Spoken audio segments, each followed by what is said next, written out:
हम तो हमारी मस्ती में झूमते चले हैं, आदाब कर लिया बस जो राह में मिले हैं। वो चाहे जैसा मौका खाएंगे नहीं धोखा, पाया है ज्ञान ऐसा गुरुदेव से अनोखा। रास्ता मिला है पक्का हम दौड़ते चले हैं, हम तो हमारी मस्ती में झूमते चले हैं। आहा, यह जो ज्ञानियों का आनंद है, समता के भाव की स्थिति का जो आनंद है, वह मानो हाथी पर बैठकर जाना है। निंदा स्तुति से कोई फर्क नहीं पड़ता, अनुकूलता प्रतिकूलता से कोई फर्क नहीं पड़ता। मैं न दुखी न सुखी, मैं तो दुखी और सुखी होने वाले का को भी देखने वाला हूं, साक्षी हूं। यह और घोड़े पर बैठकर जो जा रहे हैं श्री भरत जी के संग, वे योगी हैं। योग का लक्ष्य क्या है? योगस चित्त वृत्ति निरोध। जो चंचल चित्त को निरुद्ध कर दे, उस साधना का नाम योग है। तो हम लोगों के पास भी देखना इंद्रियों के न घोड़े भगे, इन पे संयम के दिन रात कोड़े लगे।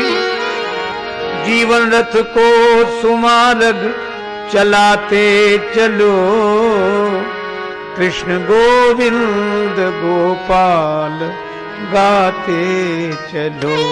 कृष्ण गोविंद गोपाल गाते चलो, कृष्ण गोविंद गोपाल गाते चलो। गाते चलो मन गाते चलो, गाते चलो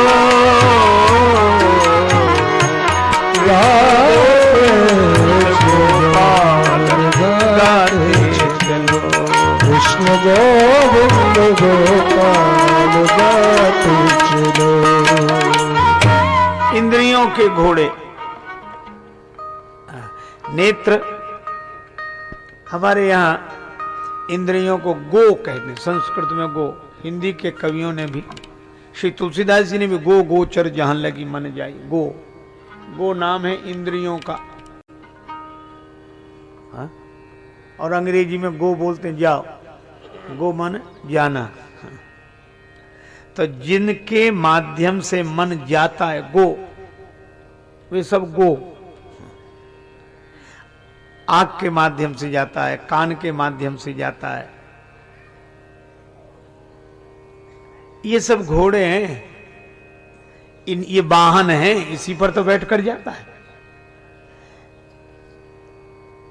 चंचल चित्त है, तो इन इंद्रियों पर संयम, चित्त पर संयम, इसी का नाम योग है। घोड़े को लगाम लग जाए।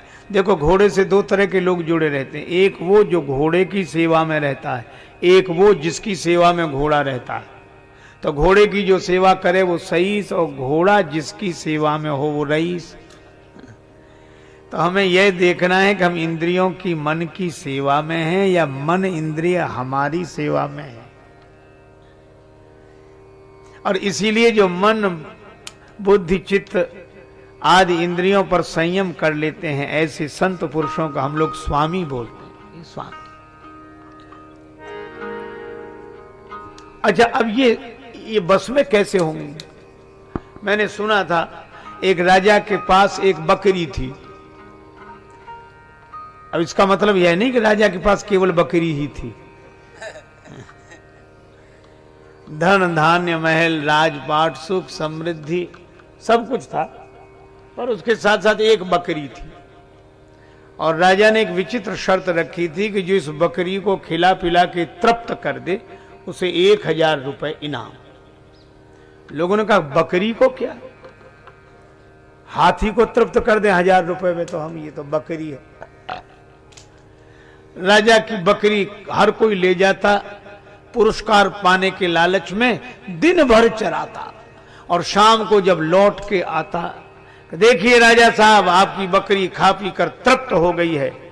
राजा कहता है ऐसे नहीं, परीक्षा करूंगा। और वो हरे हरे पत्तों की एक डाली रखे रहे, बकरी को ऐसे दिखाया। बकरी की तो आदत, चाहे दिन भर चराओ। उसे तो हरे हरे पत्तों की डाली दिखी तो बकरी उधर ही मुंह मारे और ऐसे लपके। राजा कहते देखो भूखी रह गई कि नहीं, कोई तृप्त ही नहीं कर सका।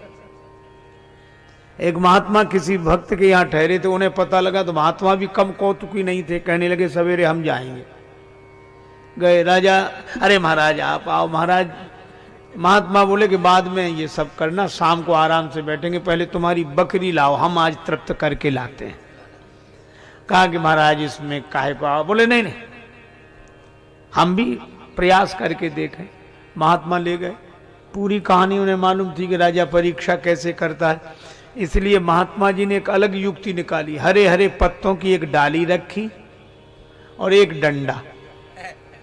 अब उसको चरने तो दे नहीं, खिलाया पिलाया कुछ नहीं, उसको अभ्यास यही कराया। हरे हरे पत्तों की जैसी डाली दिखाएं तो बकरी जैसी मुंह मारे तो एक डंडा इधर से, और फिर दूसरे तरफ तो उधर से।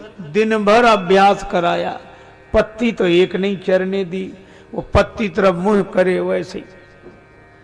बिचारी का पेट तो चिपक गया, मुंह फूल गया, किसी तरह मरती गिरती। शाम को महात्मा जी लेकर, राजा साहब आपकी बकरी तृप्त है। राजा ने कहा इसकी हालत, बोले हालत नहीं, आप तो परीक्षा करो। अब राजा ने जो हरे हरे पत्तों की डाली दिखाई, दिन भर का अभ्यास था, और महात्मा सामने खड़े थे डंडा लिए। सो जैसे वो डाली दिखावे तो बकरी उधर मुंह कर ले, उधर दिखाए तो उधर मुंह कर ले, पिटने का डर था। राजा ने कहा ये क्या हुआ? महात्मा बोले तृप्त है बकरी, इनाम दो। राजा ने कहा कि पुरस्कार तो आपका ही है महाराज, मिलेगा, लेकिन तृप्त किया कैसे? महात्मा बोले डंडा देकर, ये हरी डाल। अब यह है तो कहानी, पर कहानी सच्ची है कि झूठी इससे भी ज्यादा लेना देना नहीं है। पर देखा जाए तो ये जीवन की कहानी है। ये राजा के पास तो एक ही बकरी थी, अपने पास ये 5-5 बकरियां हैं। शब्द रूप रस गंध स्पर्श का स्वाद लेने वाली 5 ज्ञानेंद्रियां, ये 5 बकरियां हैं। नेत्र कभी रूप दृश्य देखकर थकते नहीं, चाहे दिन भर देखें है? तो भी थोड़ा और देख ले, थोड़ा और देख ले। जब सुंदर दृश्य दिखेगा तभी आंख खुल जाएगी। है? कान कभी सुनते सुनते नहीं थकते, तो करें क्या? ये डंडा क्या? ये संयम है। और साधु कौन है? जो साधक है। साधक को यह करना चाहिए कि विषयों की और वासना के प्रभाव से जब जब ये इंद्रियां उधर जाने की और हम मन को ले जाने की चेष्टा करें, तब तब संयम के डंडे का प्रहार करना चाहिए। उधर नहीं इधर, उधर नहीं इधर। और ऐसे संयम करके जो इंद्रियों पर अधिकार कर लेता है, मानो वही घोड़े पर सवार है। मन सब पर सवार है, चित्त चंचल चित्त सब पर सवार है, पर जो संयम की लगाम लगा के चंचल चित्त रूपी घोड़े पर सवार हो जाए, उसका नाम योगी है। तो हाथी पर बैठकर जाने वाले अगर ज्ञानी हैं, तो घोड़े पर बैठकर जाने वाले योगी हैं, और रथ में बैठकर जाने वाले धर्मात्मा हैं। क्योंकि रामचरितमानस में रथ को धर्म का रूप कहा। अच्छा, और ये डोली में बैठकर जाने वाले कौन है? ये भक्त हैं।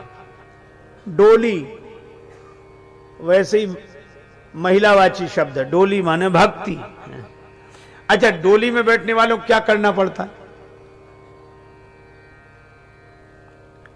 कुछ नहीं, उसे तो कुछ दिखता ही नहीं, डोली के पर्दे और ढके रहते हैं।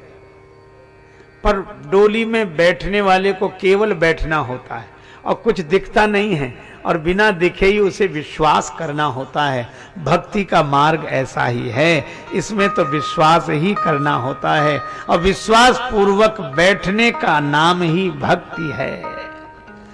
अपने सहित डोली का भार जिसके कंधों पर है, उसी के कंधों पर हमारा भी भार है, ऐसा जानो।